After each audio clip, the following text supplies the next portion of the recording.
नमस्कार, देवभूमि उत्तराखंड खबर लेकर हाजिर हूं मैं आदर्श तिवारी। शुरुआत करते हैं बुलेटिन की, लेकिन पहले इस वक्त की सुर्खियां। देहरादून में राजभवन में हुआ पुष्प प्रदर्शनी का शुभारंभ। 2 दिवसीय पुष्प प्रदर्शनी का राज्यपाल ने किया शुभारंभ। कोरोना के नियमों का किया जा रहा पालन। तीरथ मंत्रिमंडल में मसूरी विधायक गणेश जोशी बने कैबिनेट मंत्री। बीजेपी कार्यकर्ताओं ने ढोल नगाड़े बजाकर मनाया जश्न। मौके पर गणेश जोशी ने प्रदेश के विकास की कही बात। कैबिनेट मंत्री गणेश जोशी ने शहीदों को की पुष्पांजलि अर्पित। मौके पर बीजेपी कार्यकर्ता और पूर्व सैनिक भी रहे मौजूद। गणेश जोशी ने पूर्व मुख्यमंत्री मेजर खंडूरी का लिया आशीर्वाद। और तीरथ मंत्रिमंडल के गठन पर कांग्रेस ने बीजेपी पर बोला हमला। कांग्रेस के वरिष्ठ नेता हीरा सिंह बिष्ट ने मंत्रिमंडल को लेकर दिया बयान। कहा 2022 में नहीं मिलने वाला परिवर्तन से लाभ। देहरादून में राजभवन में 2 दिवसीय वसंतोत्सव कार्यक्रम 2021 का शुभारंभ हो गया है। बता दें कि वसंतोत्सव कार्यक्रम 2021 पुष्प प्रदर्शनी का शुभारंभ राज्यपाल बेबी रानी मौर्य ने किया है। वहीं प्रदर्शनी 11 से 5 बजे तक आम जनता के लिए खोल दी गई है। इस दौरान प्रदर्शनी में कोरोना के नियमों का सख्ती से पालन किया जा रहा है। बता दें कि पिछले साल कोरोना के चलते इसका आयोजन नहीं किया गया था। वहीं इस बार कोरोना के नियमों का पालन कर पुष्प प्रदर्शनी का आयोजन किया गया।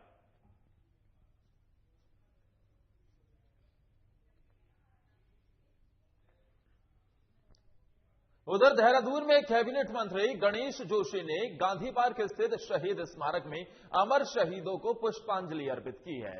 वहीं इस मौके पर बीजेपी कार्यकर्ताओं और पूर्व सैनिक भी मौजूद रहे, जिसके बाद कैबिनेट मंत्री गणेश जोशी ने पूर्व मुख्यमंत्री मेजर जनरल भुवन चंद्र खंडूरी के आवास पर उनका आशीर्वाद लिया।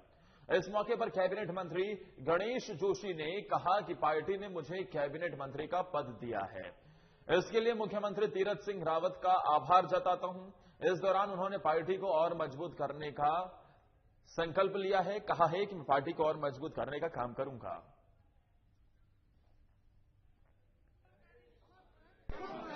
देखिए, सबसे पहले तो मैं आज सही स्थल पर अपने आंदोलनकारी साथियों को नमन करने आया हूं, प्रणाम करने आया हूं,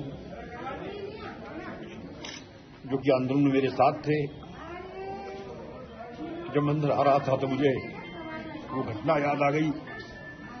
मैं यहां धरना सभा एक टेंट हुआ, रक्तदान टेंट में बैठे हुए थे और कंट्रोल रूम में लाठीचार्ज हुआ। मुझे किसी ने कहा कि हमारी बहनों पर लाठीचार्ज हो गया है। फौजी आदमी गुस्सा बहुत जल्दी आता है। मैं जाके वहां भिड़ गया। ठीक है, विवेक पर है, जो भी मिलेगा। मैं तो फौजी आदमी में तो पत्थर से भी पानी निकालना जानता हूं। हम काम करेंगे, पार्टी को मजबूत करेंगे और तीरथ सिंह रावत जी के भारतीय जनता पार्टी की सरकार होगी। देहरादून आए, इन्होंने पार्टी ज्वाइन की तो मुझे भारतीय जनता पार्टी के कार्यकर्ता के रूप में आपका स्वागत करने का मौका मिला। और भारतीय जनता पार्टी की सरकार में जब आप मुख्यमंत्री थे तब आपके साथ काम करने का मौका मिला। एक विधायक के रूप में मैं विधायक था पहली बार का। और जितना स्नेह, जितना आशीर्वाद आपसे मिला, मैंने आपसे बहुत कुछ टाइम की पंक्चुअलिटी आपने देखा होगा कि मैं बिल्कुल टाइम से बिफोर टाइम पहुंच रहा हूं हर जगह। मुख्यमंत्री तीरथ सिंह रावत के मंत्रिमंडल का विस्तार हो चुका है, जिसमें मसूरी विधायक गणेश जोशी को शामिल किया गया है। वहीं गणेश जोशी के मंत्रिमंडल में शामिल होने को लेकर बीजेपी कार्यकर्ताओं में खुशी की लहर देखने को मिल रही है, जिस पर बीजेपी कार्यकर्ताओं ने ढोल नगाड़ों के साथ जमकर जश्न मनाया। इस दौरान बीजेपी मंडल अध्यक्ष मोहन पेटवाल ने कहा है कि मसूरी के इतिहास में पहली बार मसूरी विधायक को कैबिनेट में शामिल किया गया है। जनता को विधायक से बहुत उम्मीदें हैं और आने वाले समय में प्रदेश के विकास के साथ ही वह मसूरी के विकास में भी अहम योगदान देंगे।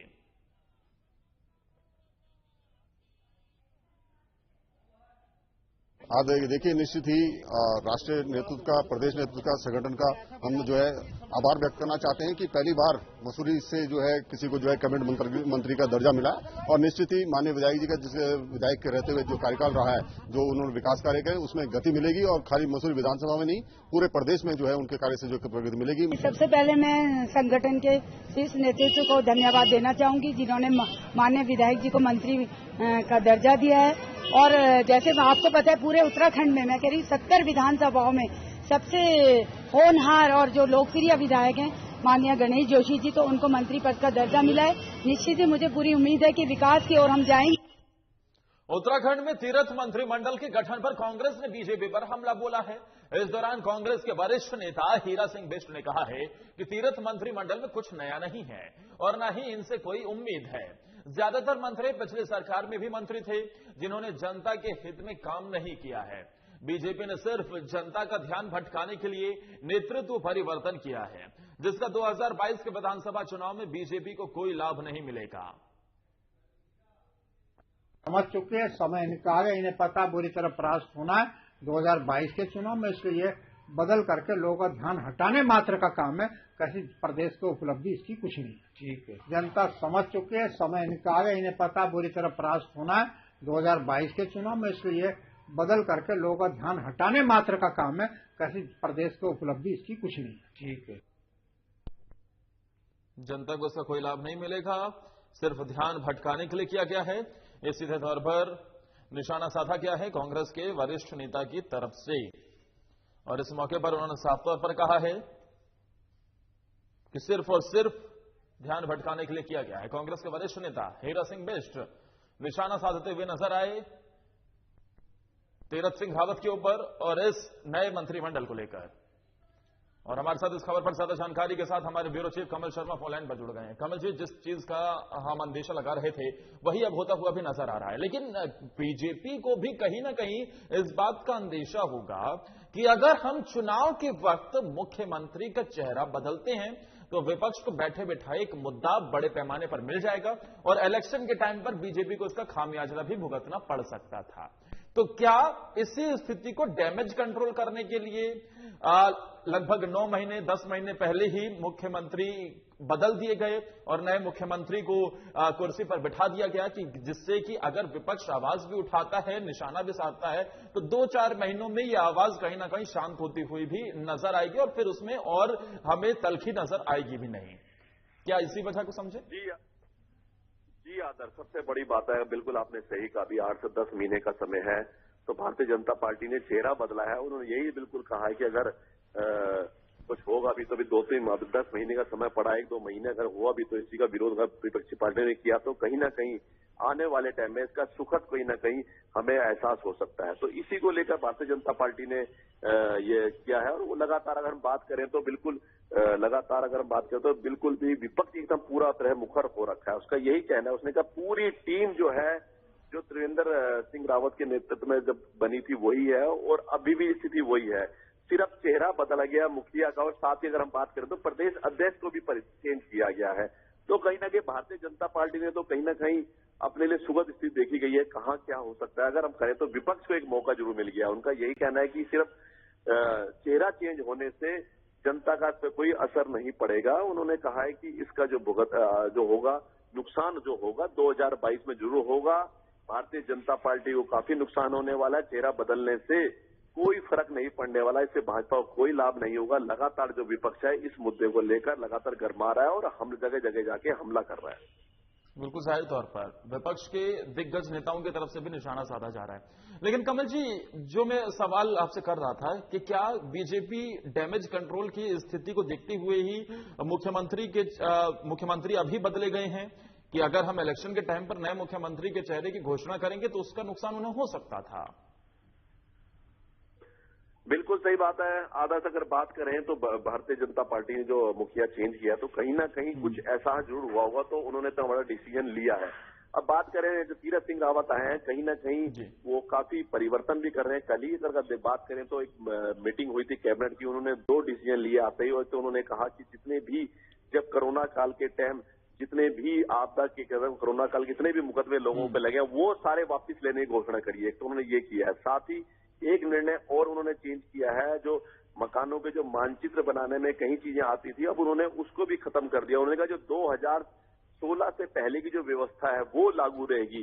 तो कहीं ना कहीं अभी वो कमेटी मीटिंग भी लेने वाले हैं, तो कहीं ना कहीं वो ये चीज देख रहे हैं कि कहां से जो कहीं ऐसे ऐसे निर्णय लिए गए थे पूर्व मुख्यमंत्री द्वारा जिससे कुछ लोगों का विरोध था, उसको कैसे खत्म किया जाए, एक तो ये कर रहे हैं। नंबर 2 उनका जो सबसे बड़ा प्रयास है कि इस कुंभ मेले को बेहतर तरीके से किया जाए, क्योंकि जिस दिन शपथ ली उसके अगले दिन ही शाही स्नान था, वो सब यहाँ पर पहुंच गए, अखाड़ों के बीच में रहे, साधु संतों के बीच में रहे, उस वर्षा हेलीकॉप्टर से कराई गई। साथ ही उन्होंने बहुत बड़ा डिसीजन लिया कि उन्होंने कहा कुंभ में किसी प्रकार की रोई टोक नहीं होगी, सभी लोग यहाँ पर आ सकते हैं।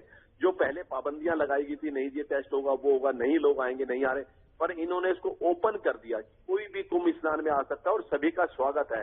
आज 3 बजे वो कुंभ मेले की मीटिंग भी कर रहे हैं, तो कहीं ना कहीं ये चीजें देख रहे हैं कि कहाँ कुछ जो पूर्व मुख्यमंत्री वाला जो कुछ डिसीजन ऐसे थे जिससे जनता में विरोध था, कुछ नुकसान था, उसको कैसे वापस लिया जाए, उसको कैसे खत्म किया जाए। तो इस चीज का जो तीरथ सिंह रावत है वो देख रहे हैं और नए नए कुछ ऐसे डिसीजन है जो उनको खत्म कर रहे हैं, और नए डिसीजन ले भी रहे हैं। लेकिन अब विपक्ष किस रणनीति के साथ आगे बढ़ रहा है?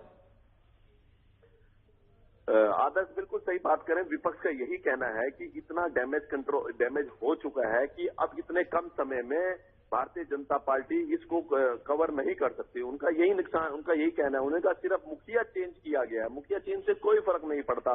उन्होंने कहा जो विरोध था वो विरोध जारी है, जनता के बीच में जो इनकी जो नाकामियां थी वो उस पर कोई फर्क नहीं पड़ने वाला। तो लगातार जो है विपक्ष जो है लगातार जगह जगह जनसभाओं में जाके प्रेस के माध्यम से लगातार हमला कर रहा है। यही दर्शा रहा है कि जो आपने मुखिया चेंज किया इससे कोई फर्क नहीं पड़ने वाला, और 2022 में भारतीय जनता पार्टी। लेकिन कमल जी, ऐसी स्थिति कांग्रेस के शासनकाल के टाइम पर भी थी।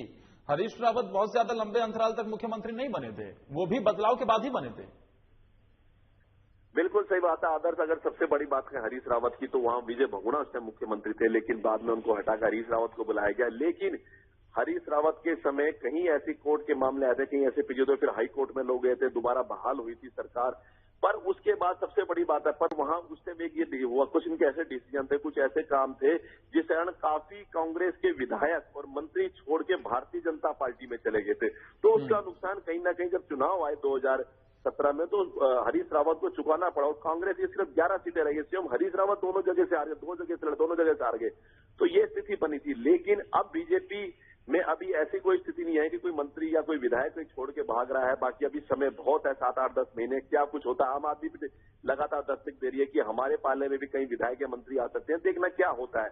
पर Bharatiya Janata party damage control कर रही है, और कांग्रेस जो विपक्ष पे लगातार विपक्ष बन के वार कर रही है, वही आम आदमी का यही भी कहना है कि काफी लोग हमारी झोली में आ सकते हैं। अब देखना यही है कि 2-3-4 महीने में आगे क्या पोजीशन निकलती है, क्या राजनीतिक हलचल होती है उत्तराखंड में।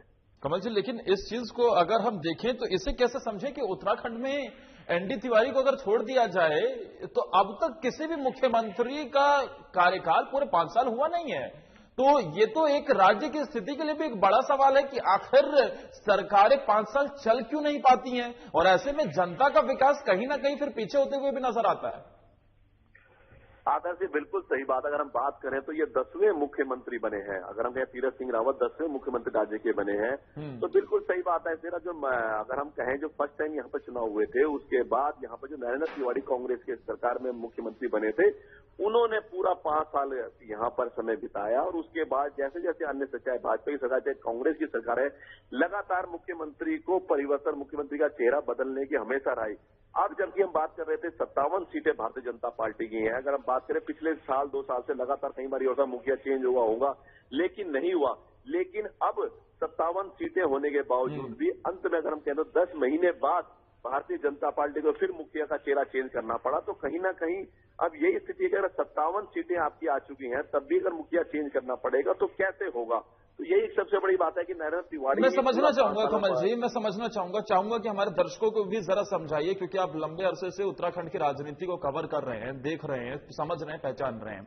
आखिर इसका जनता पर किस तरीके का प्रभाव पड़ता है, और आखिर ऐसा होता ही क्यों है कि कोई भी सरकार, फिर चाहे बात 57 सीटों की हो, फिर चाहे बात और कांग्रेस की हो या बीजेपी की हो, आखिर कोई मुख्यमंत्री अपने 5 साल का शासनकाल पूरा क्यों नहीं कर पाता है? बिल्कुल सही बात है। अगर हम कहें सर, मैं उत्तराखंड की अगर बात करूं आता है, तो सबसे बड़ी बात है यहाँ पर जब से हम ये देख रहे हैं चीफ मिनिस्टर बने हैं, जब ये उत्तराखंड का गठन हुआ था 2000 में, तो उस टाइम जो भारतीय जनता पार्टी ने नित्यानंद स्वामी को यहाँ पर इसका मुख्यमंत्री बनाया था यहाँ पर। लेकिन उसके बाद फिर उन्होंने भी एकदम चेंज किया, भगत सिंह कोश्यारी को लाया गया, और उसके बाद चुनाव हुए तो फिर कांग्रेसी गवर्नर नरेंद्र तिवारी बने। तो कहीं ना कहीं एक यहाँ पता नहीं शुरुआत से जब से राज्य बना है, तो एक मुख्यमंत्री को परिवर्तित करने के लिए कहीं ना कहीं शोषा या कोई हलचल लगातार शुरू हो जाती है।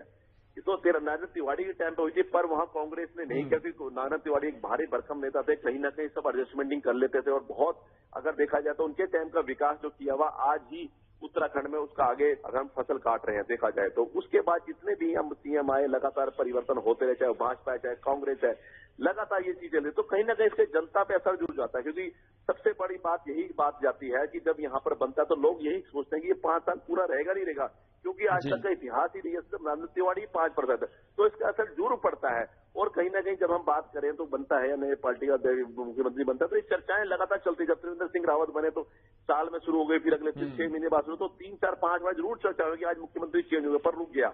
लेकिन अब हम बात करें तो एकदम 2-3 दिन के अंदर एकदम मुख्यमंत्री का चेहरा चेंज कर दिया होगा।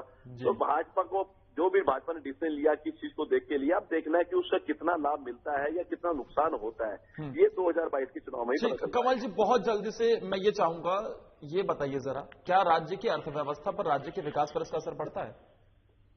बिल्कुल जरूर पड़ता है। अगर आप बात करें तो जब पुराना जो मुखिया होता है उसकी सारी जो सिस्टम्स होते हैं, कई चीजें ऐसी होती हैं जो अगर हम कहीं को छुपाई होती है, कई चीज होती है तो वो सब खत्म हो जाती है। फिर नए का मुखिया का प्रचार प्रसार शुरू होता है, कहीं नई उसकी व्यवस्थाएं बनती हैं, सिस्टम, तो कहीं ना कहीं इस चीज पे असर तो पड़ता है। बिल्कुल बिल्कुल, जाहिर तौर पर असर पड़ता है और कहीं ना कहीं जनता को इसका खामियाजा भी भुगतना पड़ता है, क्योंकि विकास की गति को उस तरीके से आगे नहीं बढ़ाया जा पाता है। फिर उस वजह से, जिसकी वजह से इलाकों का विकास नहीं होता है, लोगों को सुविधाओं से महरूम रहना पड़ता है। और सरकारें, अगर उत्तराखंड की बात की जाए तो एनडी तिवारी के अलावा अब तक त्रिवेंद्र सिंह रावत ही थे जिन्होंने सबसे ज्यादा दिन तक अपना कार्यकाल संभाला एनडी तिवारी के बाद। यानी कि किसी भी मुख्यमंत्री का कार्यकाल एनडी तिवारी के अलावा 5 साल का पूरा नहीं हुआ उत्तराखंड में। बड़ा सवाल है, आखिर ऐसा क्यों होता है? कमल जी, बहुत बहुत शुक्रिया तमाम जानकारी देने के लिए। आगे बढ़ते हुए बात हरिद्वार की करते हैं, जहां के रानीपुर कोतवाली क्षेत्र में सलेमपुर चौक स्थित मेडिकल स्टोर पर पुलिस और स्वास्थ्य विभाग की टीम ने छापेमारी की है। छापेमारी के दौरान टीम को मेडिकल स्टोर से भारी मात्रा में नशीली दवाइयां मिली हैं। वहीं स्वास्थ्य विभाग की छापेमारी से मेडिकल संचालकों में हड़कंप भी मच गया है। बता दें कि गैस प्लांट चौकी इंचार्ज प्रवीण रावत को गुप्त सूचना मिली थी, जिसके आधार पर कार्रवाई करते हुए यह छापेमारी की गई। वहीं पुलिस ने मौके से मेडिकल संचालक को गिरफ्तार कर आगे की कार्रवाई शुरू कर दी है। वहीं अब हरिद्वार के शहरी और ग्रामीण इलाकों में स्वास्थ्य विभाग की छापेमारी लगातार जारी है।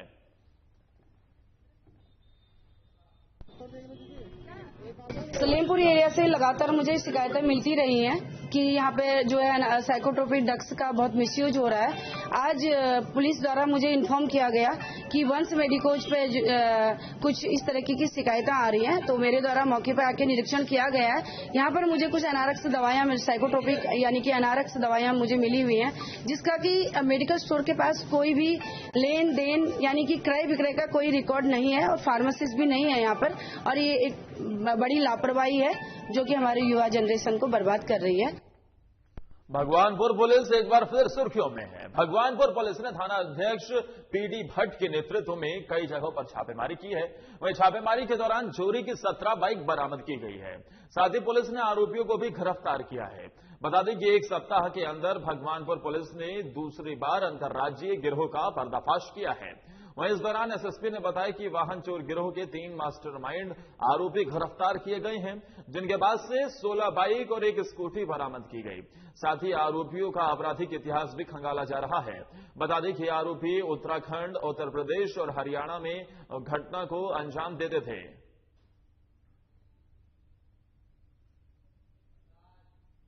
टू व्हीलर का वाहन चोरी को रोकने के लिए हम लगातार प्रयास करते हैं। कल जो है थाना भगवानपुर का जो बहुत अच्छा सफलता मिली, इसमें 17 मोटरसाइकिल जो है हमने बरामद किया है। इसमें 3 लोग, मोनू सैनी, अशरफ और संजू, इन लोगों को गिरफ्तार किया है।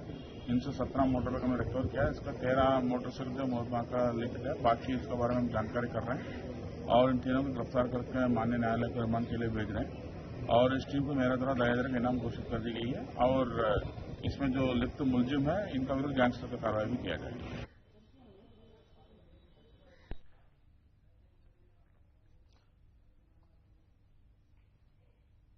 भगवानपुर पुलिस को एक बड़ी सफलता मिली है। दरअसल अंतर्राज्यीय गिरोह का पर्दाफाश करते हुए 3 मास्टरमाइंड को गिरफ्तार किया गया है और ये तीनों मास्टरमाइंड अलग अलग जगहों पर चोरी की वारदात को अंजाम देते थे।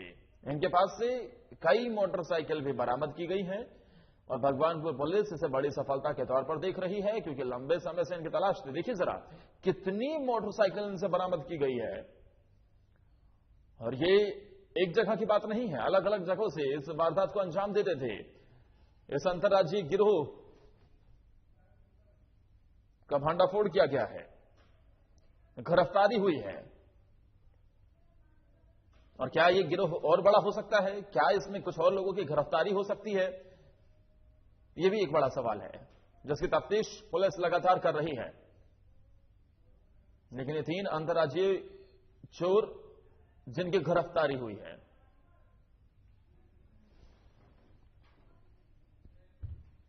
आगे बढ़ते हुए बात हल्द्वानी की करते हैं, जहां के नैनीताल रोड पर कपड़ों के शोरूम में अचानक से आग लग गई। वहीं स्थानीय लोगों ने फायर सर्विस को फोन किया और लगभग 2 दमकल की गाड़ियों ने आग पर काबू पाया।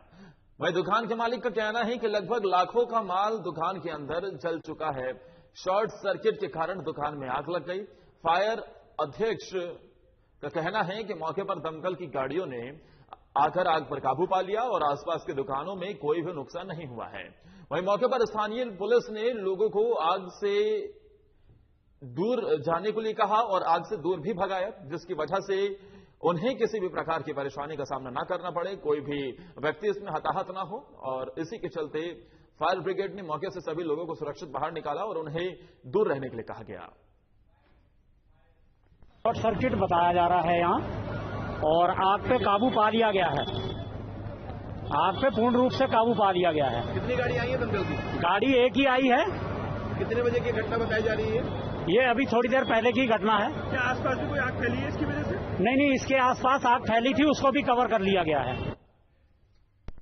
कॉर्बेट टाइगर रिजर्व की रामगंगा नदी में पानी में रहने वाले जीव जंतुओं की गणना की गई थी, जिसके नतीजे अब सामने आ गए हैं। बता दें कि इससे पहले जलीय जीवों की गणना के नतीजे फरवरी 2020 में निकाले गए थे, जिसमें जलीय जीवों में घड़ियाल और उदबिलाव की काफी कमी आई थी। वहीं जलीय जीवों की गणना का काम अब खत्म हो चुका है। इस मामले में ज्यादा जानकारी देते हुए सीटीआर के निदेशक राहुल कुमार का कहना है कि रामगंगा और धारा नदी के लिए 2 टीमें बनाई गई थी, जिसने कई रेंज के आंकड़े इकट्ठा किए हैं। बता दें कि इन आंकड़ों को लेकर वाइल्ड लाइफ विशेषज्ञ से चर्चा की जाएगी और जो भी जरूरी कार्रवाई होगी वो की जाएगी। जलीय जीवों की गणना हुई है और इसमें अब आगे भी ये लगातार जारी रहेगा।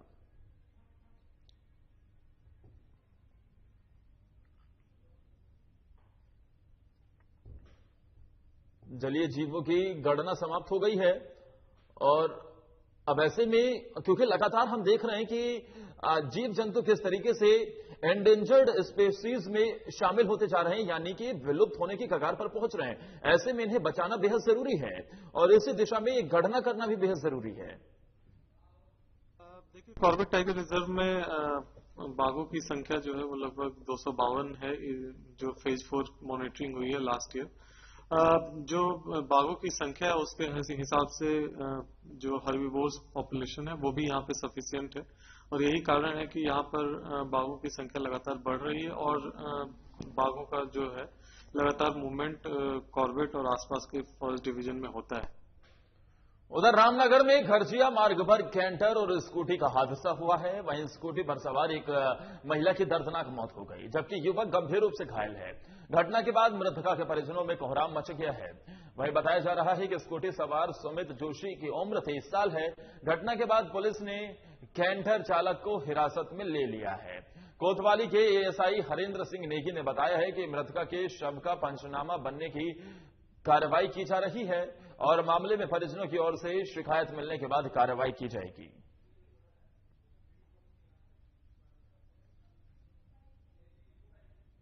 एक्सीडेंट जो है गंजा रोड पे जो मजार है उसके पास हुआ है और इसमें जो इंजर्ड का नाम सुमित जोशी निवासी वैशाली कॉलोनी काशीपुर उधम सिंह नगर की नगर का है और जो मृतका है वो यही चोरपानी की रहने वाली है, जिसका नाम गीतिका सेमवाल है। तो उसके परिजन यहाँ पर मौके पर उपस्थित आ गए हैं।